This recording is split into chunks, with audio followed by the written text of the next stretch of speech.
and delivered life-saving messages through the media and activist groups nonetheless. And they will share their lessons learned to empower effective activism for public awareness, political change, health, and sustainability. The other ones, no. The confirmed panelists today are, we have Dr. Nick Begovic. Hello. We have Dr. Leonard Horowitz. Hi. We have filmmaker Jeffrey Smit. Hi. We have Dr. Andrew Wakefield. Hi. And I am Sherry Kane, investigative journalist and activist. So the first question I have for all of our panelists is regarding their personal experiences of heroines and heroes. If you could please, I will start with Andrew. Can you please detail your introduction, orientation, and or commitment to truth-telling for consumer awareness, public enlightenment, or consciousness raising in your field of politically incorrect science? And each of the panelists will have 5 minutes to answer. Well, I really wish we didn't have to start with me. Or we've been We can start with given you. a brief about 2 weeks before. I know what we were going to talk about. Okay. Can you read the question again? Sure. It's like that guy in the film, you know, A Fish Called Wanda. What was the middle one? I have a male brain. What was? I can't read. I haven't got my glasses. All right. How did you get yourself into all the trouble you got yourself in? Well, that's easy. What was the reason for why you got yourself into that trouble to start with? I wanted to set an example to medical students on how to take a moderately promising career and flush it down the toilet. Well done. And I succeeded. And I was fascinated to hear Sherry say that we've succeeded in getting the message out despite all this. We have, to a select audience, to those people who are prepared to open their minds. I think for anyone going into this or thinking of going into this, and it's very interesting to hear, I think Jeffrey said this morning that when he's spoken to whistleblowers, they've always said that they would do exactly the same thing again. And I get asked this, you know, would you do the same thing again? And there are minor things that have changed, but yes, absolutely. It's been an enormous privilege. And the first thing to say is it's not about me. The media make it about you. So anyone, this is just a life lesson. The media make it personal. Brian Deere makes it personal. It's about me, but it's not. I have never spoken to Brian Deere, not a single word. He knows nothing about me. His job is to make it about me, turn me into the devil incarnate, and put that message out there for the rest of the world to see. And it's like reading a story about a parallel life or a parallel universe, nothing about me whatsoever. So the first thing you've got to do is get over yourself. It's absolutely not about you. It doesn't matter to me what the media say about me personally. There was a time when it started, you know, whether you were losing everything, your degrees and your qualifications and your license and my publications and everything else. And when you'd lost them all, then it was strangely enlightening.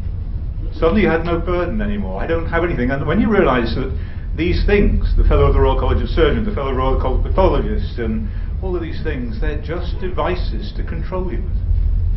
It's the system saying to me, I can give you these. You can take an exam and give us money, but we give you this accreditation. But if you misbehave, we can also take it away. If you don't do what we want you to do, we can take it away. We can discredit you. When you've lost it all, you've nothing left to lose. And actually, life's not so bad. And the other reason it's not about me, and you know, what's his name? Richard Branson used to say that when something bad happens, he allows himself 15 minutes to sulk, and then he gets over it. And you've got to. And for me, people say, oh my, this must have been terrible. The terrible thing is seeing these children suffer. And when I see the next child with autism, I realize I don't have a problem. I don't have a problem. That child has a problem. I don't have a problem. So get over yourself. It's not about you. It's not about me. Nothing actually matters. What happens to me is irrelevant. It's completely irrelevant. You get out there under the stars and you realize how massive the universe is, how massive it is, all, how insignificant really I am. It's not my fight, but I will never back down from what I do, because in my heart I know it's the right thing to do. So it doesn't matter what I'm called, or it doesn't matter what qualifications I have or don't have, who deserts or who stays alongside. What matters is actually doing the right thing. And I don't mean that in a sanctimonious way. I just mean that is what it's really all about. And if we're going to exact change, if we're going to make a difference, then we need to stay true to that notion that it is not about me. It's not about me being a hero. I'm not a hero. I'm just someone who's more frightened of the mothers who come into the clinic than I am of the CDC or the pharmaceutical industry. So if they tell me to do something, I'm going to do it. If the pharmaceutical industry tells me to do something, I'm going to do something completely different. So I'm not sure I'm actually answering the question at all, but I'm just giving you. And then is what keeps me going is cold beer and yoga, and not necessarily in that order. So just make sure you get the order right. And above all, you have to retain a modicum of a sense of humour, because it keeps you going, keeps you happy, keeps you healthy. How many minutes have I taken? Must have taken 5 minutes by now, quicker. So that's my message to anyone who wants to get involved in this kind of campaign. What matters at the end of the day are the people that you serve, and the people that I serve are the children who have no voice, are utterly defenseless against a system that would use them as a marketplace. That's all it is, a marketplace. Each child's life is quantified by the industry by how much income they will exact from that child receiving the full complement of vaccine. That is the pragmatism of the system, that is how it operates, and I've no doubt the same operates with GMO foods and everything else. And children are not a commodity, they are not a marketplace, their lives cannot be quantified or judged according to how much revenue the system will derive from them. So. Thank you so much. I want to applaud. Inspiring. So our next, the same question now is going to go to filmmaker Jeffrey Smit. So, in 1996, I went to a lecture by a genetic engineer, and he was essentially blowing the whistle on genetic engineering of foods. He was an NIH grant-winning, award-winning scientist who knew that the technology was not ready for prime time, knew its most common effect was side effects, surprises, and that there was no way to safely put it in the food supply or release it outdoors. And I heard this, and this was in 1996, just before they were going to plant GMOs in the state that I lived in, Iowa. And my background is as a communicator, strategist, marketer, educator, and I realized that the scientist is not communicating to anyone outside this room effectively, and no one really knows about it, so maybe I'll chip in. So I started interviewing the scientist and converting the science into English, and have been doing that ever since. I ended up working at a GMO detection laboratory, so for 2 years I was being paid to become more of an expert on it, and then the whole time I was aware that I was reading the internet, the GMO information from Europe and around the world and from the United States, and it was as if it was two different planets. Very little was being conveyed to the American consumer. Even Time magazine European issue had a GMO article on it, and by the time it came out 3 days later in the US, the GMO article was gone. And I realized that it was a crisis of information, and that being with a background in strategy and strategic communication, I decided that I would chip in, and thinking that I was going to either write a book or make a movie. And because I didn't have much money, and making a movie required someone else to invest or buy or distribute, I decided to write a book, because I could always fund it on credit cards. And I was quite sure that I could sell enough for my first print run in order to pay back the first printing. And so I was also aware of all this information that had not gotten into the United States psyche, and some of them were interviewing whistleblowers. So the book Seeds of Deception starts out about a man who was given a $3 million grant to figure out how to test for the safety of GMOs for Europe. his protocols were supposed to be the European protocols. He was a pro-GMO scientist and the top scientist in the world in his field. He discovered, quite to his surprise, that GMOs were dangerous and caused massive damage to rats within 10 days. Was a hero for 2 days at his prestigious institute when he went public and he spoke on TV. And then 2 phone calls from the UK Prime Minister's office were allegedly forwarded through the receptionist to the director. The next day he was fired from his job after 35 years, silenced with threats of a lawsuit. And then I describe how 7 months and a heart attack later his gag order was lifted, etc. And it changed the entire course of events in Europe. When the gag order was lifted 10 weeks later, Europe kicked GMOs out, because so many consumers knew about it. Over 700 articles were written about GMOs in the UK alone, right after his gag order was lifted. So I decided to go for stories that were interesting, gripping, hard to put down, because no one was interested in GMOs because no one knew what they were.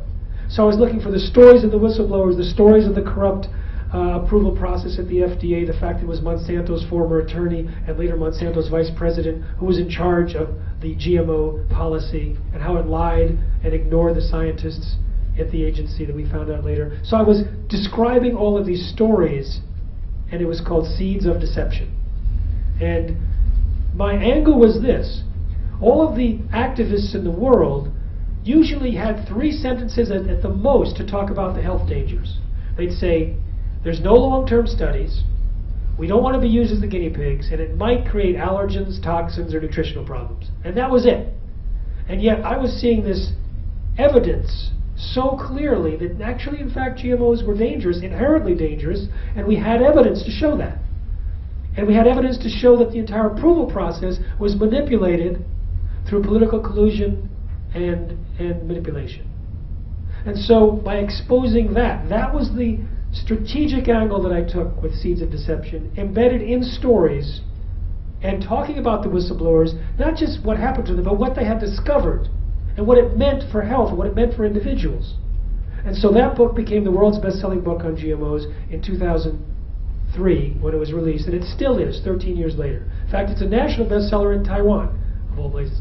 So I have been fortunate to be one of the leading spokespersons, if not the leading spokesperson, on the health dangers of GMOs in the world, because that's my focus, because that was to drive the consumer behavior, to drive the tipping point, to eliminate GMOs.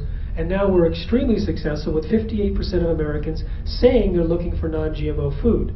And we have so much more information on the health dangers of GMOs that I regularly speak now at medical conferences, and there are thousands of medical doctors prescribing non-GMO diets and reporting that when the people get onto a non-GMO diet or an organic diet, they get better from a whole list of diseases and disorders. And we have the causal relationships between the main poisons used in GMOs and those diseases. And so we have a huge, powerful piece of information now, a whole set of data that we're now sharing. And I've written 2 books, and I'm working on my 4th movie, and been all over the world. And it's not like there's this complete block of coverage. I was on Dr. Oz, I was on The Doctors, I was on The Daily Show, and there's a lot of efforts to try and discredit me. In fact, I was talking about all these whistleblowers, and I was putting everything up there, and as soon as they started to focus their attention on me, it was like a good sign. It's like, yeah, I did it. They're now after me. Thank you so much. Actually, we're going to have another question where we can add more to the next question. But thank you so much, Jeffrey. Nick? Boy, I hate holding these things, you know, because it cuts off, it changes my way that the energy flows for me when I hold a microphone. And if you would, that would be really nice. I only need one. But it really does. You know, I feel a real big difference in that. First of all, whistleblowing is kind of genetic for me. My family has been involved in politics for a couple generations. And when I got into this, it was not thinking I would be sitting here 20 years later doing this work. I wrote an article. I thought that was going to be the end of it. It led to a bunch of other things. You know, when I think about how some people react to all this, I mean, I understand reputations. I took a lot of risks too, but I never really thought about them as risks. In fact, it never really occurred to me that there was risk involved. It was just you do what you believe is right and true, and you act on it. was kind of my family's mandate, is it's not through inaction, but action, that things actually change. And you know, my dad used to say something, and I'm kind of paraphrasing a little bit, was basically if you had a philosophy, you didn't have position, it didn't really matter very much. But if you had philosophy and had position or opportunity, then it could matter an awful lot, because then you could actually do something.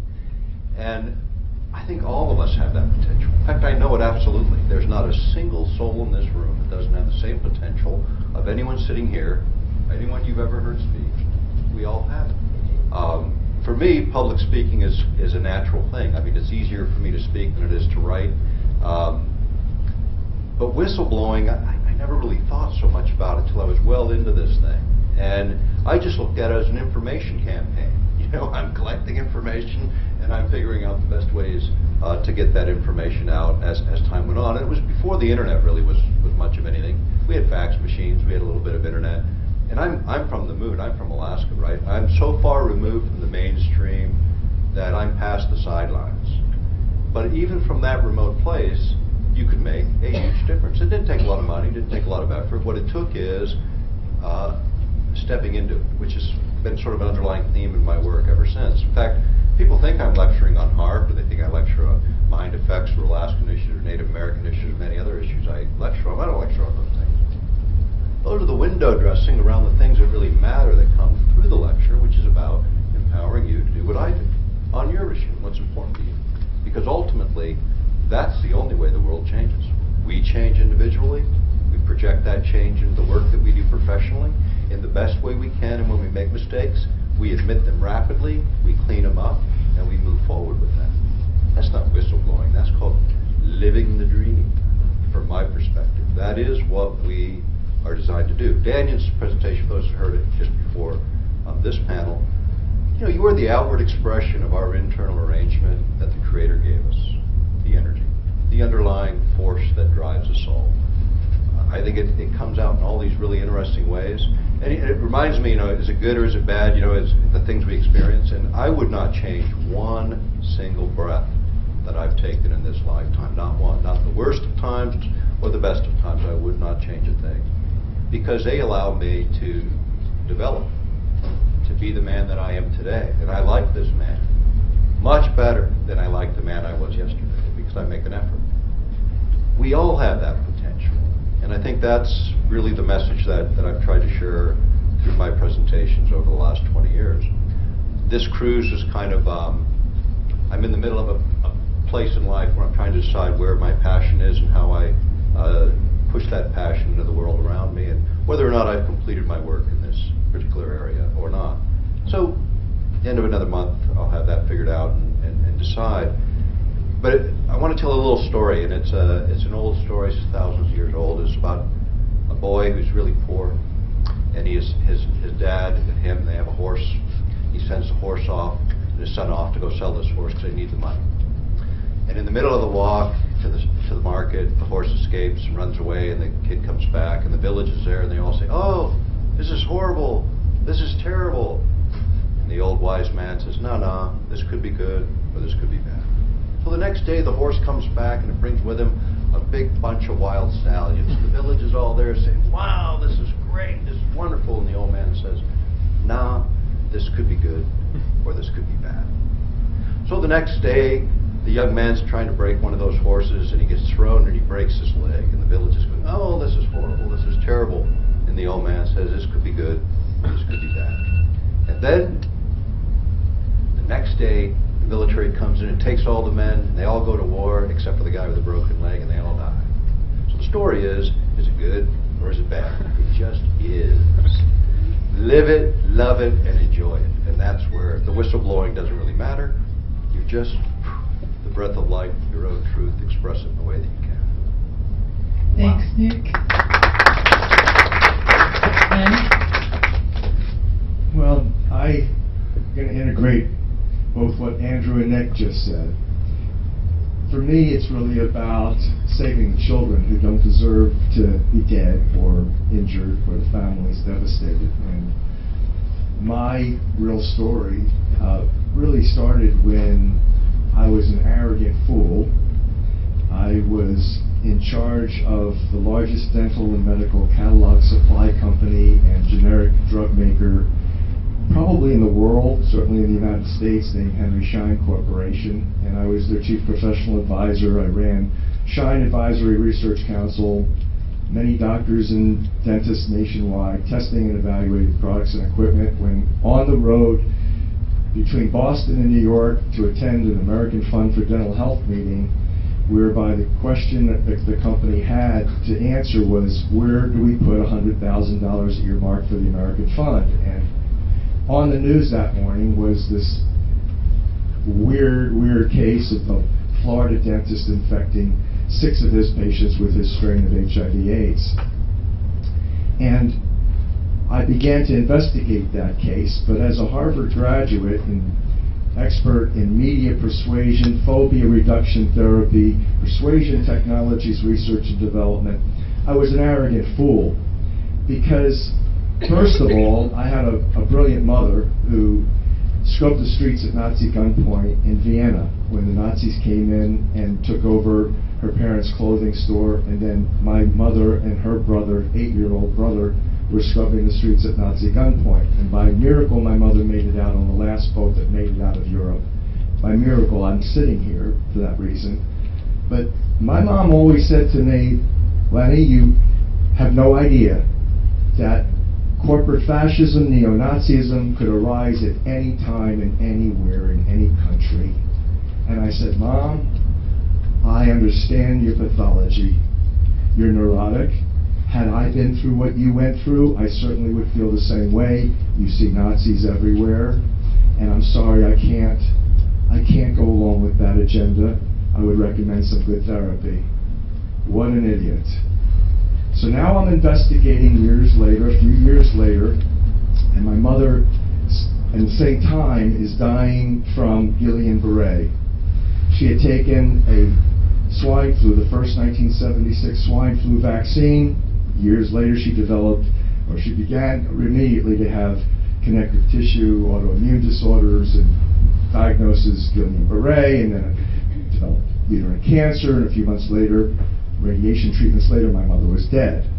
So I'm now engaged at this meeting, and I'm told, you're the guy on the spot, we're going to give you the $100,000, you're going to develop the Dentistry in the Age of AIDS initiative, and in medicine you're going to do AIDS fear and infection control. You're going to go out there and you're going to educate 30,000 physicians, nurses, dentists, hygienists over the next whatever years, it ended up 3 years, and you're going to teach them X, Y, Z, and integrate it into the program. And I said, wonderful. So I was on the road from 90 to 93, and the number one question in the process of me educating people, including vaccinations, I'm personally accountable for literally causing thousands of healthcare professionals to become damaged from what I recommended, the hepatitis B vaccine. So here's karma, how karma works.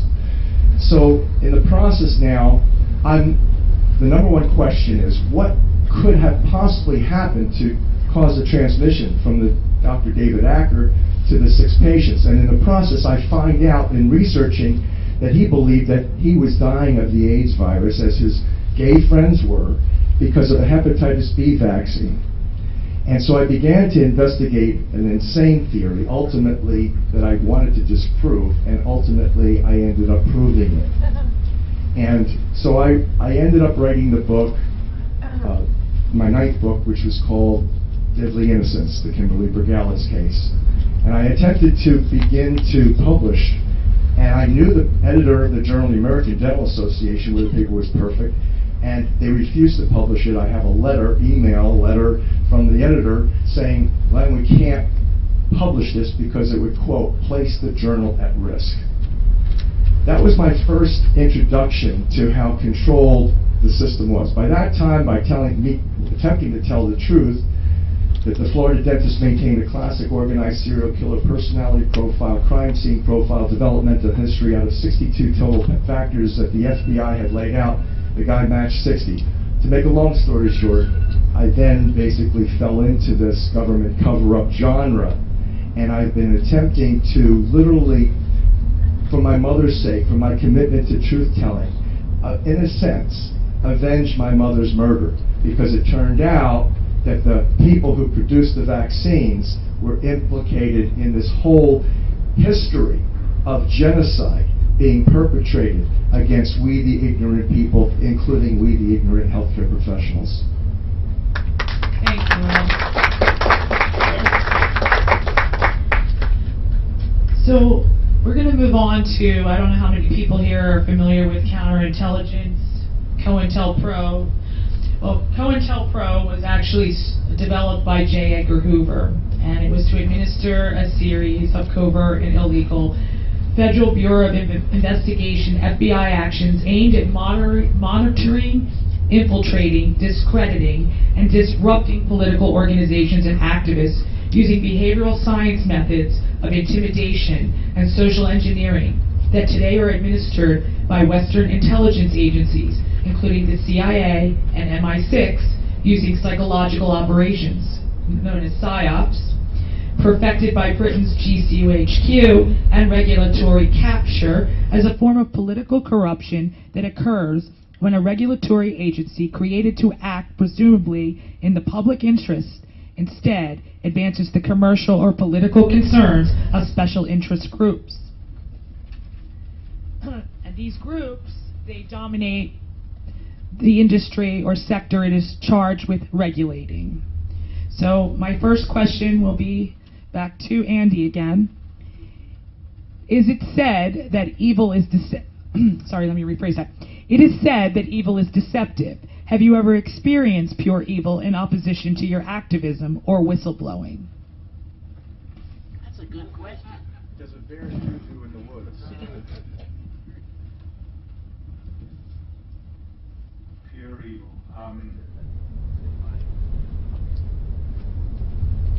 What I've experienced, firstly, there is the vast body of people who hold an opinion and haven't read anything. And I asked one of the journalists last night if they'd ever read the Lancet paper, about which so much has been said and so much misrepresentation has taken place. And the answer is no. And if you ask almost any journalist in the world, have they read the original Lancet paper that was the basis of my being discredited, struck off? No. And there is some extraordinary interpretations of that paper that have no bearing on the original work at all. So there is never substitute conspiracy for incompetence or ignorance, but there is a huge level of ignorance, willful ignorance. The information is out there. You can go and find it. So please don't tell me. I mean, I've written 2 books on this, made movies. It's out there. So there is that willful ignorance. That isn't pure evil. You think the system is evil? As a libertarian, yes, I do. I think that the system, we don't have libertarians in England. We didn't even know. I thought it was just people who went out and had a lot of fun. I didn't know what it but we have a sort of 2-party system. But I firmly became a libertarian because what I realized autism has taught me is that big government makes a complete and utter mess of things, and it then remains for small communities to pull themselves up by their bootstraps and put it right. And that's what autism is. Autism is literally being created by a government and a sort of farmer government industrial complex, whereby they've created the problem and then left the families bereft without any resources, without any hope of long-term care. What happens when these parents die? And then it's the communities that pull themselves together and actually make a difference. And so it's taught me the true meaning of libertarianism. But then you come across people who are truly motivated by something else. It's difficult to define. When you actually talk to a patient who is deeply psychiatrically disturbed, it leaves you very, very shaken. If you talk to someone who is schizophrenic, or you talk to a patient who is a psychopath, you are left with a very, very, very, very strange feeling at the end of that conversation. Can't pin it down, but it is the essence of something dark. It's not evil, it's a pathology. but it is a different mindset. Brian Deere operates in a different mindset. He takes pleasure in the suffering of these families. I'm quite certain of it. It's not just. He actually makes fun of them. When you get into that kind of mindset, that's something that many could equate with pure evil. I don't think it is. I think it's an organic pathology that is initiated by something that goes wrong very early in life. And what that was for Brian, I don't know. But it means that you do and you act and you say and you behave towards other people in ways that we don't even begin to understand. And the parents would say to me, you know, Andy, how can he do this? I've written to him and said, why are you saying these evil things about my children? And I would say to them, you mustn't even, even asking the question is redundant, because you do not operate in the same mindset as this person. They do not see the world in an empathetic way, in the way that you see it. That is the closest I've come to evil. I think that there are people within corporations who are prepared to sacrifice anything, to whore their mothers and children in order to make their bottom line. They have no doubt about it. It's about the stock price of their commodity. They're not interested in the long-term success of the company. What they want to do is make their bonus and get out of Dodge. But they really don't care about anything. And I've worked with these people and seen them and operated with them for many years before I actually got out of mainstream medicine. So I've seen it from both sides. And that corporate evil is, again, it's impure, but it operates in a way whereby I was just following orders. We've heard that so many times. Thompson saying in the movie, my bosses wanted me to do certain things and I went along with it. It's just that corporate mindset, that bureaucratic, it's not my fault, he told me to do it, he's my boss, I can displace the responsibility to someone else. That is a sort of collective evil which pervades the system, and that's why I think that's probably as close to pure evil as I've ever come. Thank you. I don't feel qualified to be able to pass a judgment as evil or not, so I'll just take it. It's above my pay grade. I'll take another angle in terms of David Suzuki, who's a famed TV personality and geneticist, said that if someone tells you that genetically engineered foods are safe, if a politician or scientist tells you that genetically engineered foods are safe, they're either very ignorant or deliberately lying. So I make it clear in my books that not everyone who says that GMOs are safe is lying. A lot of them are the lied to. So I'm trying to figure out who are the liars, who absolutely knows the truth and is willing to cover it up. And so in my book, Genetic Roulette, I have a 41-page section on how the biotech industry, in particular Monsanto, specifically lies or covers up the evidence of harm. How they use the wrong detection methods, the wrong controls, how they'll get a statistically significant result that they don't like, so they'll create a control group, just looking at all the literature that they can and finding somewhere where there was a control group that had such a skewed result that they can recruit that information and say, oh, this was not considered significant because we have historic data over here showing it's within the range of historical possibilities, and so we can discount these many tumors or this level of death or this level of organ damage. And it's completely unscientific, and when I talk to the scientists who are men of integrity, the independent scientists, they say that it's like they're pulling their hair out. This is not how science is done. I talked to a former scientist from Monsanto. He said that 3 of his colleagues who did the safety studies on Monsanto's bovine growth hormone, the cow drug, found so much cancer-promoting hormone in the milk that 3 Monsanto scientists themselves stopped drinking milk unless it was organic. One actually bought his own cow. And yet they still work for Monsanto. They still work for the company that sold the milk that they would not drink. He said there was another study where they showed that the rats that were fed genetically modified corn at Monsanto, the rats got damaged very significantly. So they rewrote the study to hide the effects.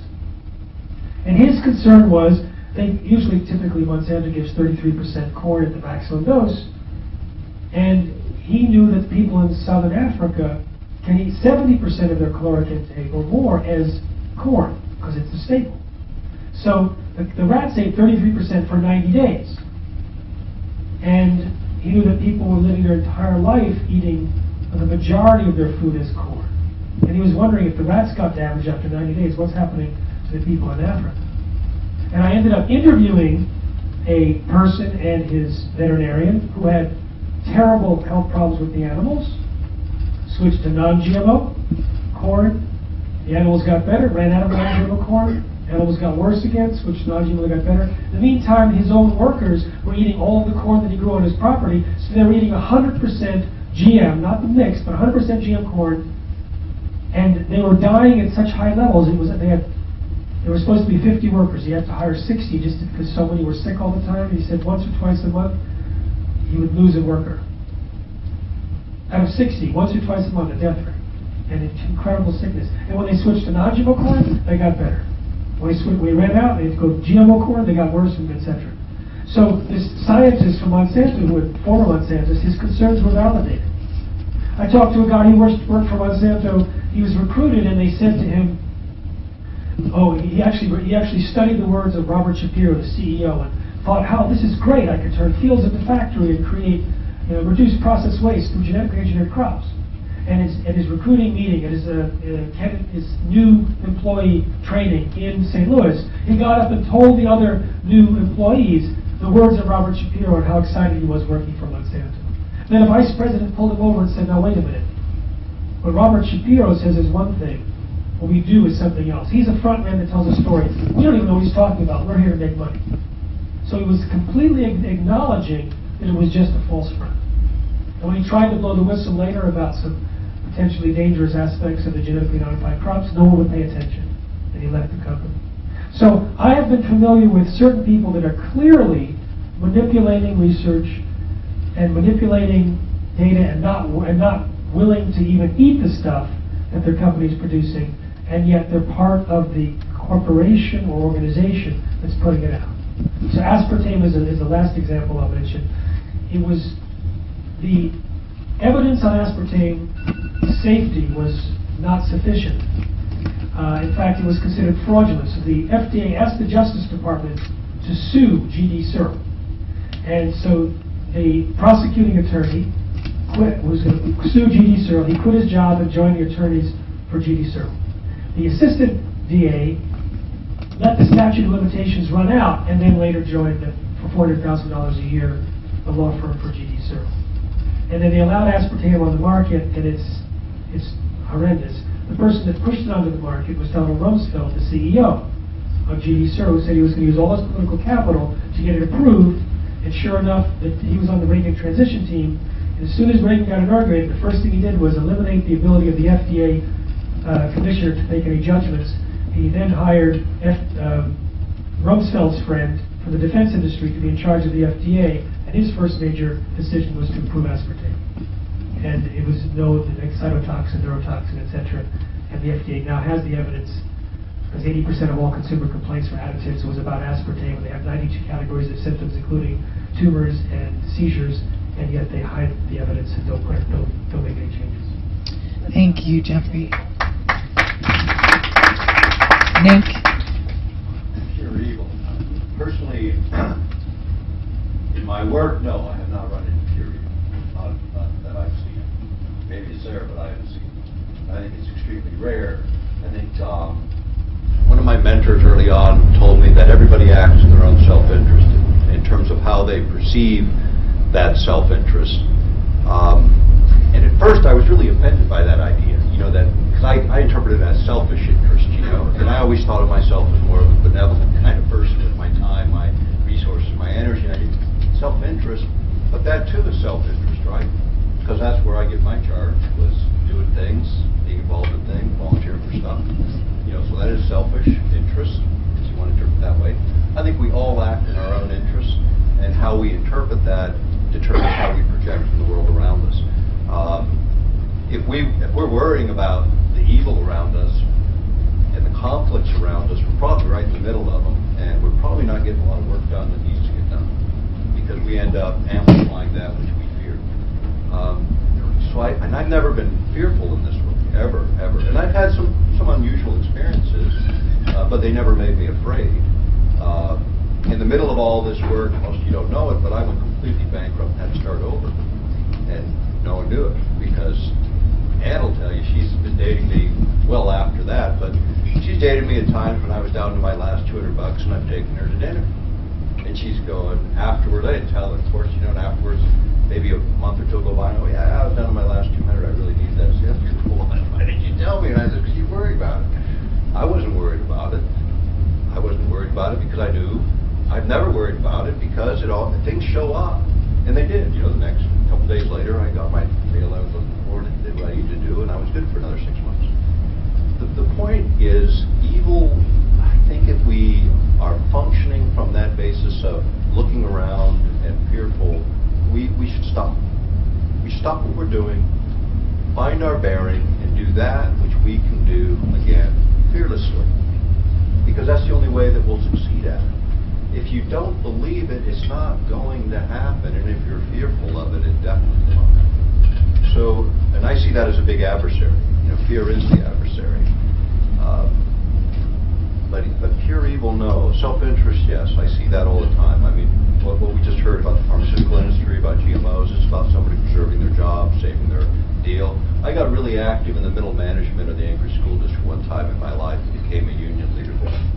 And what I found is that bureaucrats are really afraid. They're afraid because to stand up and say what they want to say, because they have families, they have things they're worried about, their careers, and they really need within those organizations somebody that will champion a cause. So I think that's, some people are made for it and some people aren't. I can tell you, after some of those experiences, what I do is I get offered opportunities every day, really great opportunities every day, and I pass them every day. Because what I want to know about people before I even do business with them, it's a book sale or something, but any significant business, I want to know their worldview.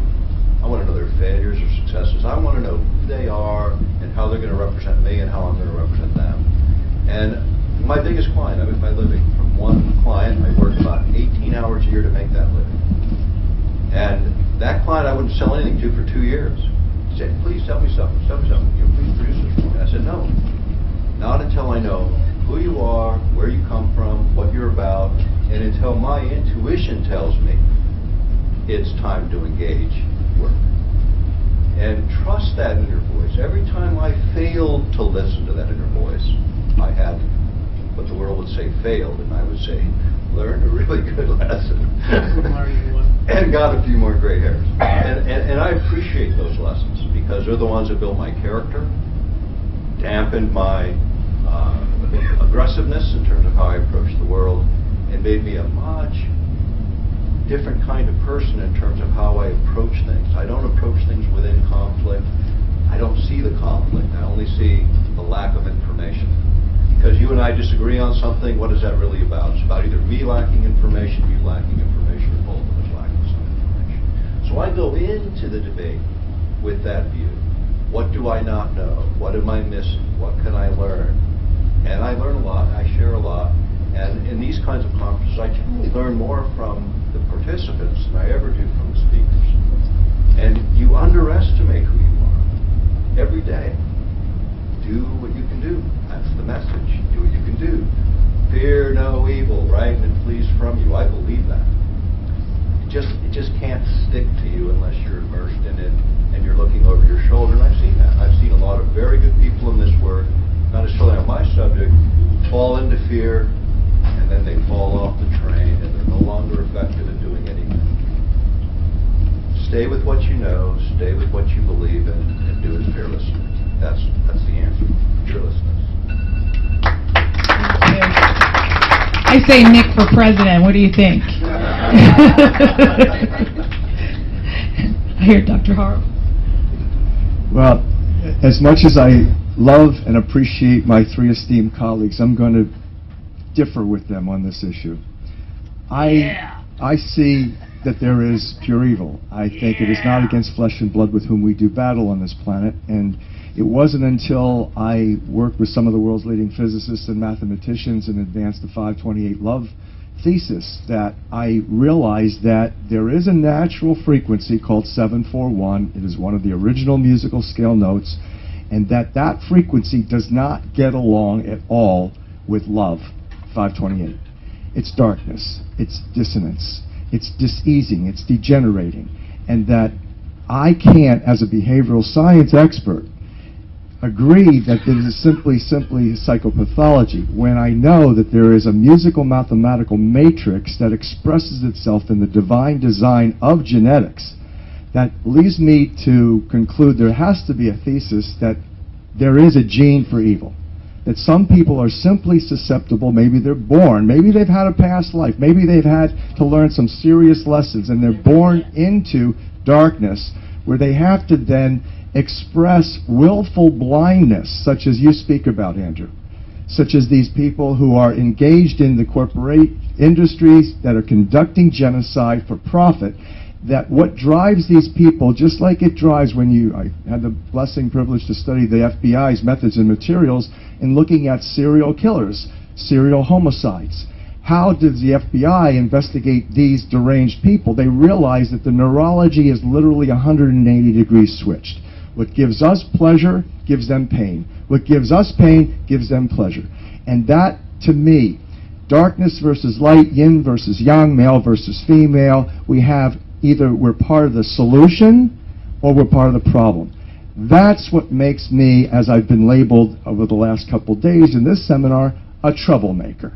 Yeah, because I see that there is inconsistency. Here we are, my esteemed colleagues, and Sherry and I, and Daniel, and I could name another half a dozen of you that are engaged, Susan, in producing programs, education, edifying the congregation, uplifting us spiritually, intellectually, so that we don't continue to conduct genocide, and iatrogenocide particularly, physician-induced murder. To me, it's pretty clear. It's black or white.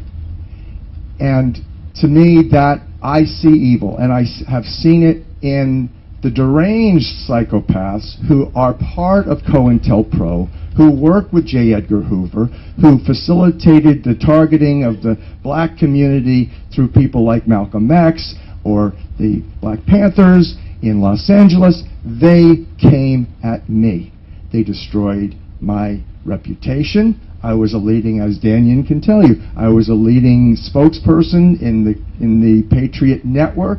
I was heavily embraced by the Christian community. I was in the preparedness movements. And when I started to be discredited, they claimed that I had been knighted by the Knights of Malta.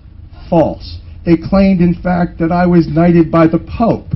Well, gee whiz, even if a reasonable person would look at that, you'd say if the Pope invited Dr. Horowitz to a meeting where an award would be administered for his wonderful opposition to HIV/AIDS creation and manipulation and the vaccination intoxication, gee whiz, I don't think there's anybody in this room that would say to the Pope, go screw yourself. I think that people would say thank you, and basically then whatever. But that's not what happened to me, but that's what I saw, people who are willfully blind, malicious. And that's what I'm seeing where the people who control the corporations, talk to Sean, talk to Winston about what is a corporation. A body corporate is simply a human being misrepresenting their power and their authority in a corporate facade, a corporate fraud in essence. And so I see what we hear. I call it Babylon. We're engaged and we're sitting here discussing and educating in order to stop, I think, probably the worst atrocity in the history of civilization. Vaccinations, in my opinion, is the #1 genocidal weapon. It is the sacred cow of public health that has been absolutely degenerated. And personally, I will disagree also later about my orientation. I don't think it's appropriate, given what we know about the medical industry that we should even consider saying, okay, it's just MMR vaccine, that's bad, let's break that vaccine up into 3 individual ones. Let's even change the schedule so that we don't enter the high-risk period. My own personal bias, given this orientation, is that I think all vaccinations are flawed, and I believe that if you simply take a look, why would we trust an industry that has murdered all of these millions of children and have committed this fraud? I think we need another Nuremberg trial, and I think it needs to be appropriately administered rather than just swept under the rug. Thank you. Yeah! Now you're back on track, son.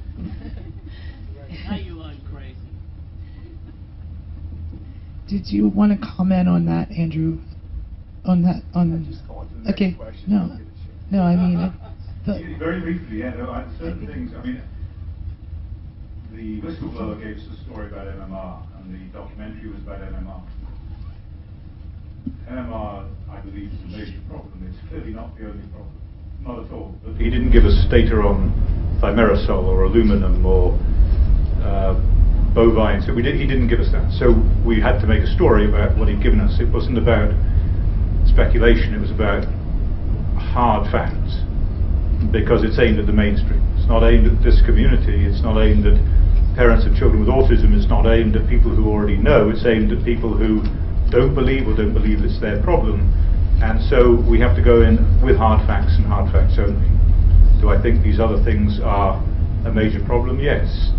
The question was in relation to pure evil, and I think defining pure evil rather than various grades of evil is extremely difficult, and not something that I'm qualified to do. But one thing that does concern me and has led me far more to the position that there is something deliberate going on, if it turns out to be completely verified scientifically, is the contamination of tetanus vaccines with human chorionic gonadotrophin in third world countries. Kenya was the most recent example. That has to be a deliberate contamination. It could not have got in there by mistake or design other than for malign intent, and it leads to permanent infertility in those girls who've been exposed. The campaign was directed particularly at girls of childbearing age. If that turns out to be true, then I am far more persuaded that what we're looking at here is an agenda far above and beyond simply protecting people from infectious disease. So I'll be very interested to see what the outcome of that is. Thank you. Well, my next question actually can go more into that. In your experience and what you see in science, what would you say is the most egregious violation of public trust and ethical standards impacting civil rights and or public health, involving big pharma, big biotech, big media, and big money's COINTELPRO or regulatory capture? Well, I think it goes on and on and on. It started, for me, an understanding of this started with thalidomide. Thalidomide is a condition, obviously, where, or phocomelia, which is children being born without arms, legs, eyes, ears, or stillborn in the face of their mothers taking thalidomide, a drug which was not licensed in this country, during pregnancy for morning sickness. It was produced by a German company who, in fact, the head of that company was responsible for the production of Cyclone B and other genocidal agents.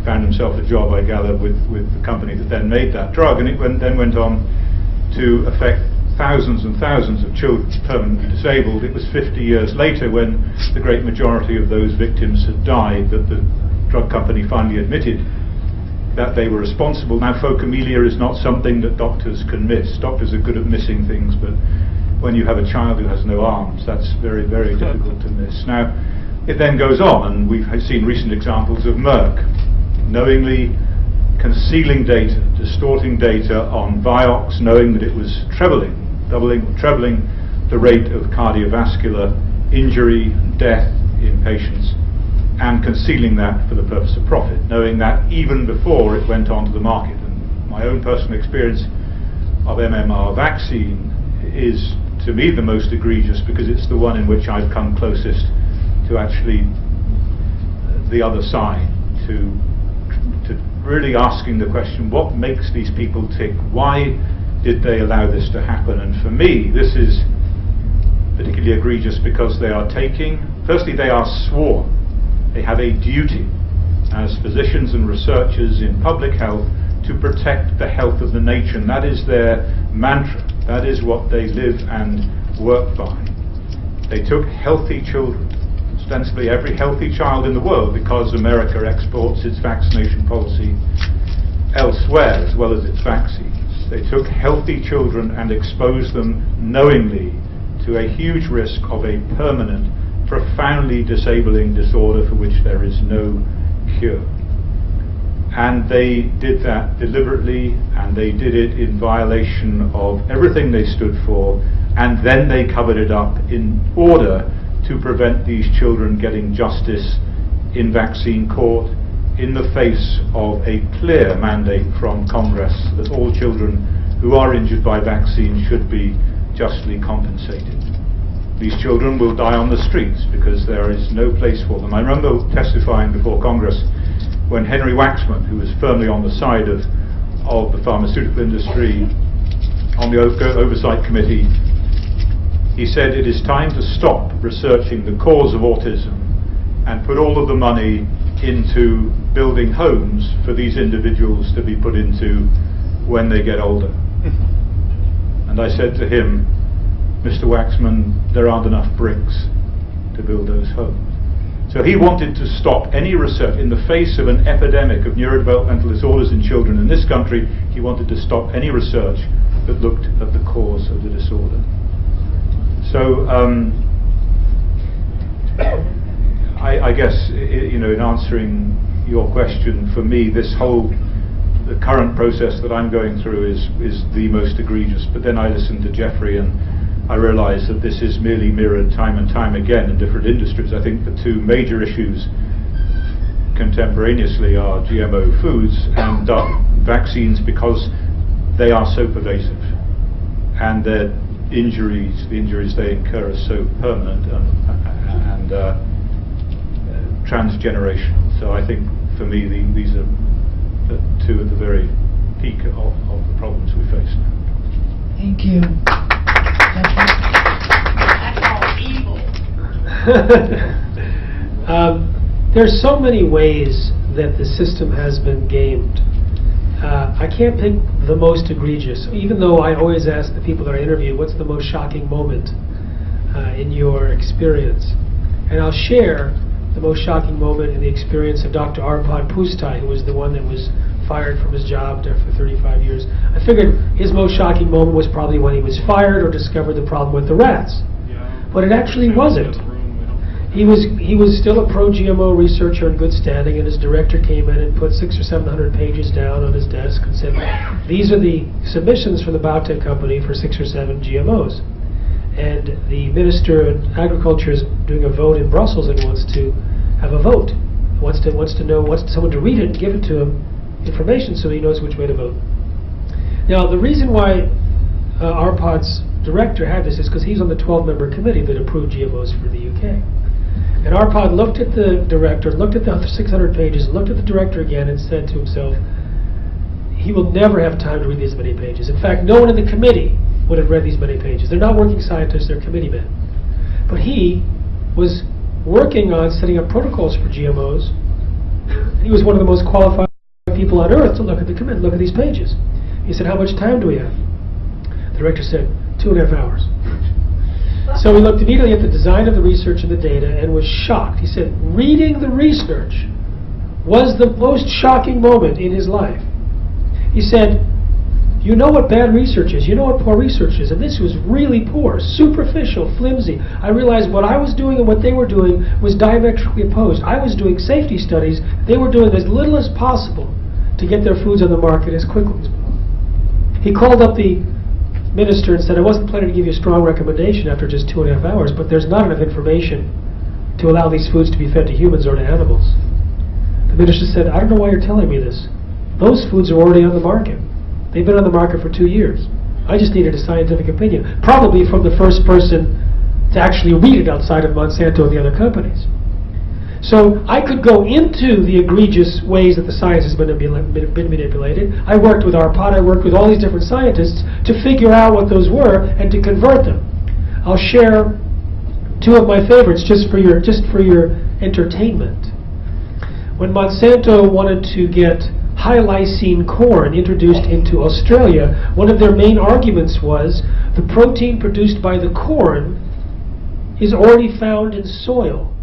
And since we consume soil as residues on food, it has a history of safe use in the food supply. So this genetic engineer from New Zealand evaluated how much corn an average male American would eat on a daily basis, and how much of that protein they would be eating if they're eating Monsanto's high lysine corn. And then he figured out how much of that protein is produced in soil, and how much soil the average male American would have to eat for an equivalent amount. The average male American would have to eat 22,000 pounds of soil every second. This is their thinking. Likewise, you know, the FDA said we don't have to worry about bovine growth hormone because the amount of increased hormone in the milk is destroyed during pasteurization. It turns out they were quoting from a research study done by Monsanto's friends, where they didn't use Monsanto's bovine growth hormone, they used another version that was 2% of the dose. Then they still produced a significant amount of bovine growth hormone. And so they pasteurized the milk, but only destroyed 19%. So what they did is they added powdered hormone to the milk at high concentrations. They heated it for 120 times longer than normal. Under those conditions, they destroyed 90% of the hormone. And said, see, it destroys 90% of the hormone. Complete fake research. Complete rigged. I mean, we have so many examples of this, where it's clear, catching them red-handed. Even other peer-reviewed studies that evaluate their peer-reviewed studies saying, this is not worth peer review. So it's completely blatant and egregious, and it's pervasive. But the regulatory agencies, the person in charge of policy, as we said, was Michael Taylor, Monsanto's former attorney, later Monsanto's vice president, now back at the FDA as U.S. Food Czar. He was in charge of the GMO research, the GMO policy, which says no testing is necessary, no labeling is necessary. Why? Because we see no significant difference between GMOs and non-GMOs. The documents made public from a lawsuit 7 years later said, what did the scientists say? Significant difference, danger, toxins, allergens, new diseases, nutritional problems. We need to test every GMO. They were entirely ignored. So the entire basis of the U.S. policy on by the FDA is based on pure fiction. Thank you. Right.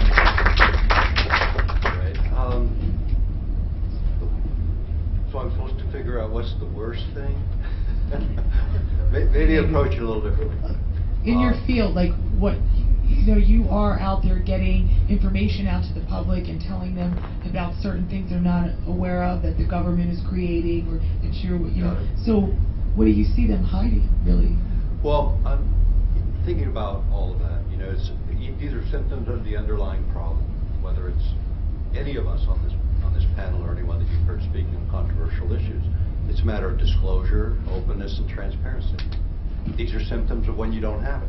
When you have a democratic republic that's supposed to be run by us, and we're not clued in, there's the root of the problem. But it goes further than that. When you go into a congressional hearing, closed hearing, on important issues, national security issues, the kinds of things that I've dealt with, congressmen, senators, they go into that hearing room. They cannot take their staff, they cannot take notes, and they cannot talk about what they heard in that hearing. And how many of them are scientists? Not very many. All right, and certainly none of them are generalists in science.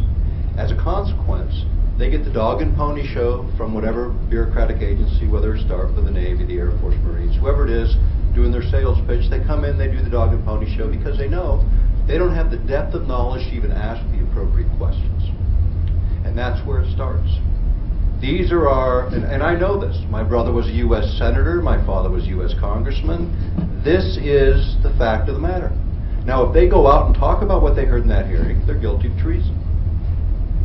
How in the heck can we, as the public, in a modern technological world, trust the leadership to make judgments when they can't even bounce them off of the independent scientists, the independent researchers that could really give them the kind of questions? Now, how it happened in Europe, when we did testimony there and they invited us and flew us all over, they met with us for 5 hours with the media sitting in the room. They talked to us about all the technical aspects, so they had at least enough of an understanding, so when we got in the hearing, we did our 15 minutes, we got the kinds of questions that would get into the record, what they knew needed to be in the record to carry the issues further.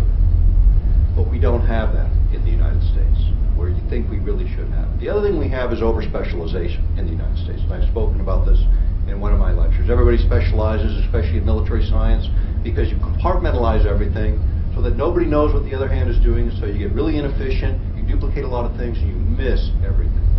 The Soviets did the opposite. They took a generalized approach and put everybody in the same room from all these different disciplines, just in case somebody at atmospheric physics might find something that the guy who's doing volcanology didn't know. Right? They get them together, they get into a dialogue that draws out the very best of specialists and creates good science, allowed them to keep up when they were being outspent, 10 to 1, 100 to 1 in some cases in research. Also, they were inspired by the Gulag. Yeah, right. Well, maybe we have the same thing.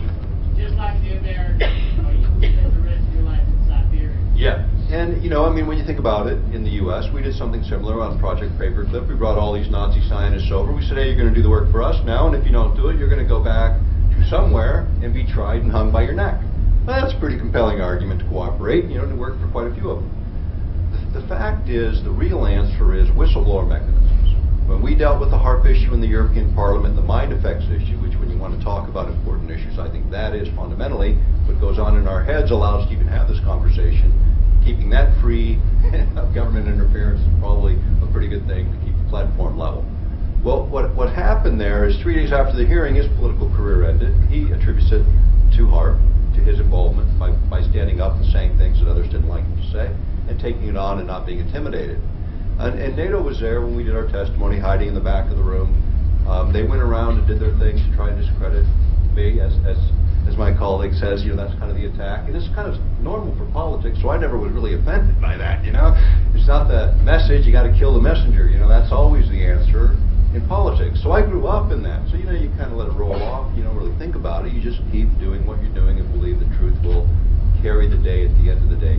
Whistleblower mechanisms was our next thing. And we were working with a guy named Tom Spencer. I was getting ready to meet with Glenn Ford, who had just blown the whistle on the NSA's tapping on phone calls and using them commercially for American companies to get an advantage, and he was pretty upset about it. But a whistleblower mechanism that would allow people to step forward, whether they were from government or private industry, and have the protections that people need in order to tell the truth. Because human beings, as such, cannot take those risks alone. Think about the guy in Switzerland who was working in the basement shredding passbooks and bank records, and he went, hey, wait a minute, what am I doing here? They all wanted to kill him. He ran off to New York. They saved his butt, and he got to live. There's a lot of whistleblowers. Snowden is another good example of an American hero that's missed in the picture, because he finally said what everybody already knew. And that's what we need. We need more whistleblowers, and we need ways for whistleblowers to step forward, and people with resources to protect those people so the messages come through. But stick to the facts, stick to what you know, stick to what you can prove, because the rest will show itself over time.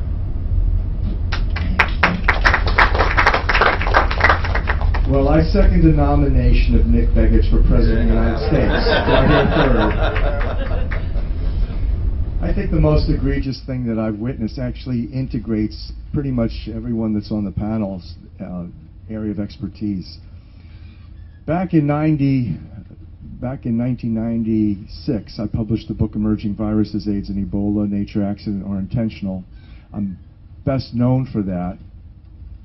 And yet I've stayed away from it for many, many years now because of what I've witnessed that deals with the most outrageous, egregious regulatory capture that pretty much everybody you've heard them talk about. My story is that initially there was a fellow, a gay black lawyer who actually got Traficant, who is a congressman, Traficant, I think it was from Ohio, to go before the USGAO and demand the United States General Accounting Office actually do a evaluation on the thesis that I had initially presented. My work in the vaccine field started, as I mentioned, with that Florida dentist. I spent 3 years investigating the Florida dental AIDS tragedy. I then found the United States government contracts under which numerous AIDS-like and Ebola-like viruses were bioengineered by the Army's 6th top biological weapons contracting lab called Litton Bionetics, a medical subsidiary of the mega military weapons contractor called Litton Industries. I've said that over and over again, but the reality is now I've got hard, cold, documented evidence. I've got their contracts, which is why in your film I find uncomfortable when Luc Montagnier, who is given credit for discovery or the co-discovery of HIV/AIDS, actually the reason why he received the Nobel Prize in Medicine is because of me. Because at the 11th International Conference on AIDS in Vancouver, I challenged Dr. Robert Gallo in front of the media, and we have a copy of that, where I stated, I have your contract. I had the contract. Gallo oversaw the special virus cancer program, that secret virus cancer program that ran from 1962 when Bernice Eddy and Sarah Stewart first discovered that the Merck pharmaceutical vaccination, the polio vaccine, right off the shelf, they tested it, they injected it into a dozen monkeys, all dozen killed over dead or became paralyzed, and that began her 10-year crusade to get the health authorities to say, we've got a problem with the Merck vaccines. At any rate, I then, because of Traficant, was contacted by the United States General Accounting Office, and they interviewed me for about an hour and a half. I used to have a tape. I gave it to somebody. Unfortunately, I don't have it any longer. They whitewashed the whole damn thing. They gave him 12 years in jail. They gave Traficant 12 years in jail on tax whatever and racketeering. That's what we're facing. Every single one of your stories really relate to an organized crime ring, a racketeering, white-collar organized crime, which is outrageous. It's the evidence, the pattern. In fact, there should be a lawyer somewhere that files an affidavit for a grand jury investigation into the pattern of organized crime in healthcare, in medicine, specifically in virology and GMO. I would urge everyone to study what Sherry dug up the other day that I saw the paperwork on. I think it's even on Wikipedia. Who owns Monsanto, according to the evidence that we have, is Pfizer. Pfizer, again with Merck, are pretty much the premier vaccine production companies. Again, I've said it earlier. How can we oppose GMOs in our organic foods and cry foul when we don't get them, when we're injecting the same garbage basically in vaccinations and intoxicating these beautiful creations, these children? So I'm looking at evil, I'm looking at corruption, I'm looking at white-collar organized crime, racketeering organization. They're murdering people, they're conducting scientific evidence tampering, they're conducting, besides the treason, this is seditious, the fact that the media comes and wants to do, unfortunately, what they did here. This is from Popular Mechanics. I had attempted, literally, out of love, out of respect, for the journalists here who are young and beautiful journalists who have been assigned to come here to literally tell the truth, we hope, about vaccines. And in here, you see who their bosses are. In fact, it even ties everything in here together. The Lagardère Group was basically 100 of their journals, periodicals, were published by Hearst Corporation, which owns Popular Mechanics. And they did a disgusting, despicable, evil, criminal manipulation of Andrew Wakefield's wonderful reputation. They discredited, they were part of the problem, they're complicit in what amounts to genocide. Anyway, That's, to me, the most egregious violation of trust. Faith and trust, in my opinion, in a source that's beyond us, a spiritual sustenance, is the test. It's for us, whistleblowers, it's a moment-to-moment test of faith. We've got to put our faith in the right place, and that is not in the Merck Pharmaceutical Company. And keep it at 528.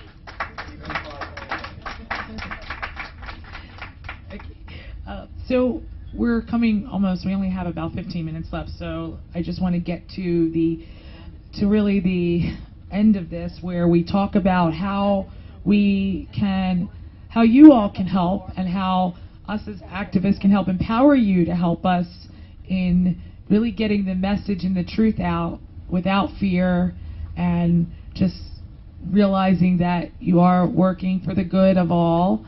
And so one of the questions I have, and I'll go to Andy, have you been able to sustain your commitment to truth?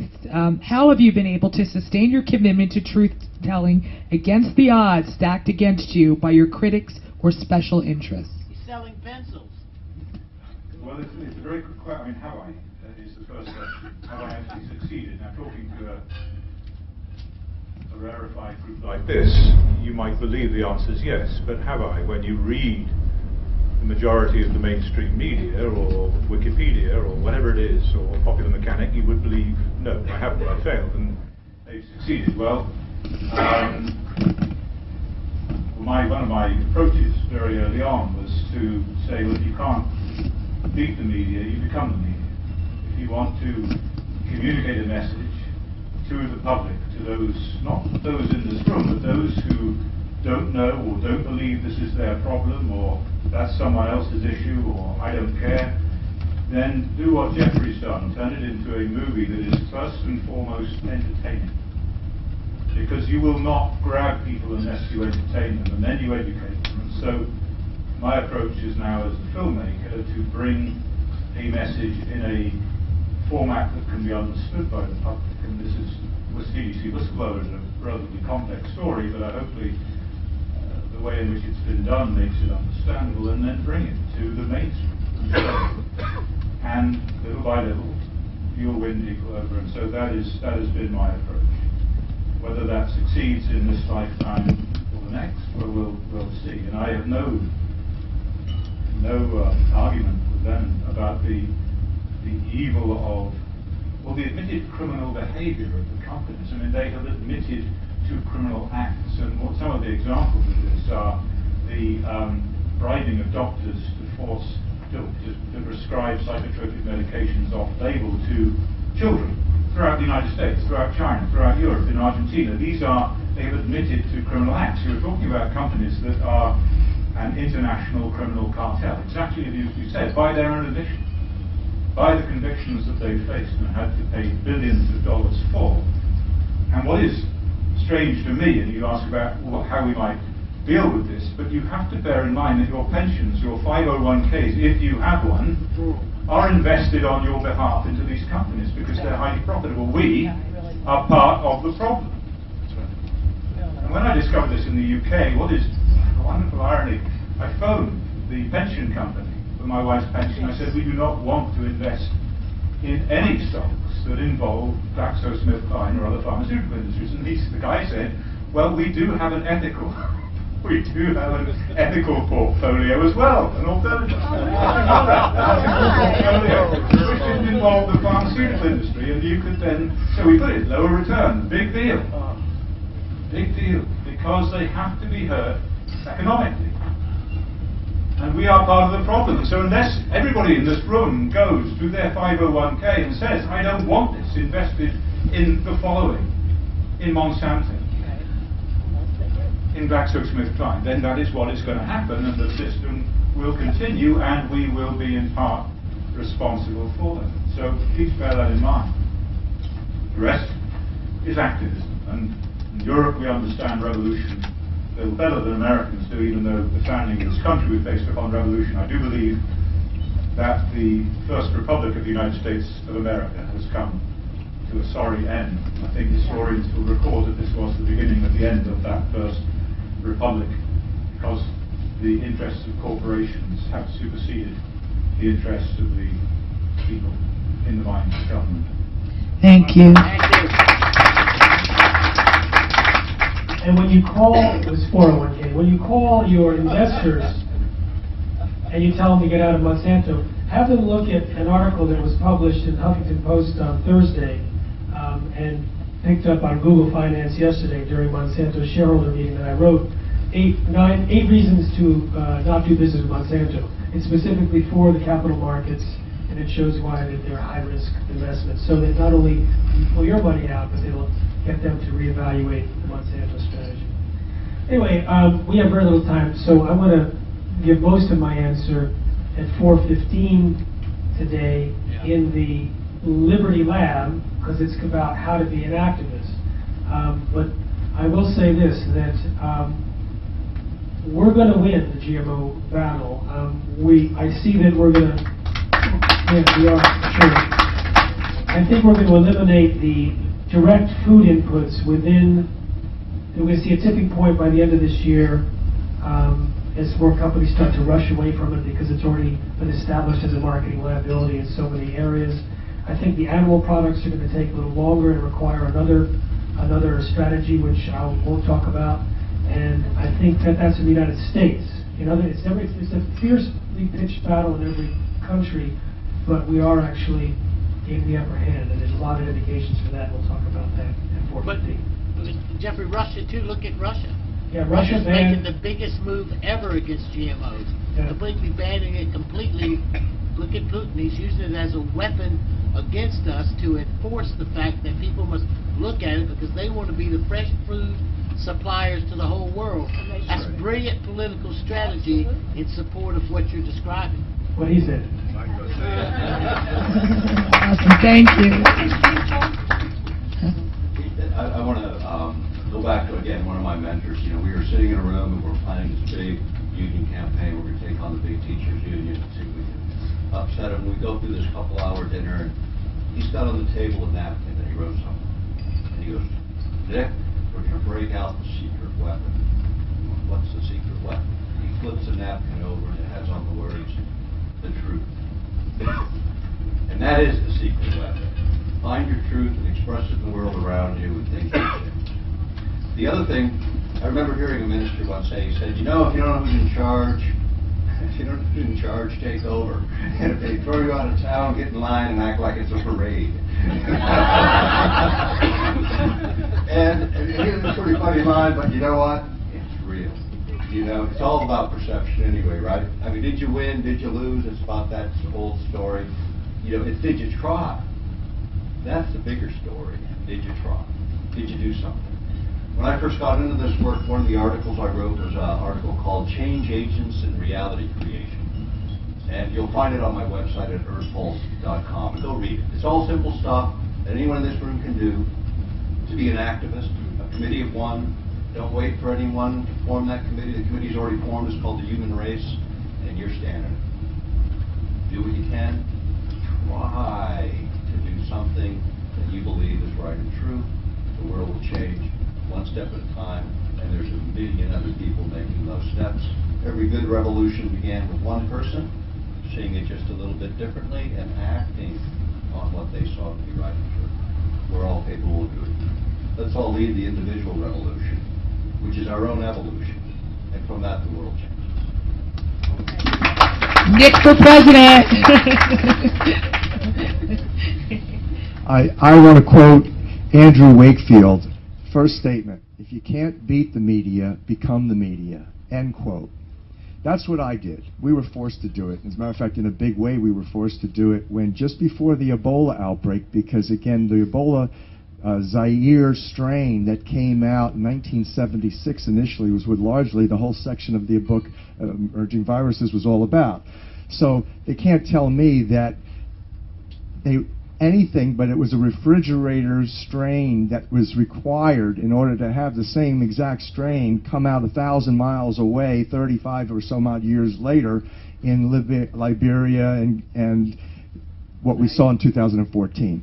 So essentially, what we would, just before that, people were talking about my book, But the mainstream media, even the ones that were the mainstream media covering the people who were talking about my book, refused to talk about my book. They refused to talk about me, refused to talk about what the issues were, and they literally censored us. So on the website, waronwethepeople.com, we published a series of articles literally exposing every single one of the journalists and every single one of the publications that covered it and twisted, spun the truth about the origin of Ebola, and that we were shut down. Literally, I had Google YouTube censor 157 videos that I had up for years, some including where I challenged Dr. Gallo in front of the International AIDS Conference, and he was the co-discoverer of HIV/AIDS virus, and that's why they gave it to Montaigne. But basically, they pulled my entire Google YouTube channel, which left us with no media whatsoever, virtually on video, and then the Wikipedia page that had been targeting me, defaming me, libeling me since 2008 was set up. I could not. They did not give me permission to edit my bio, to correct it.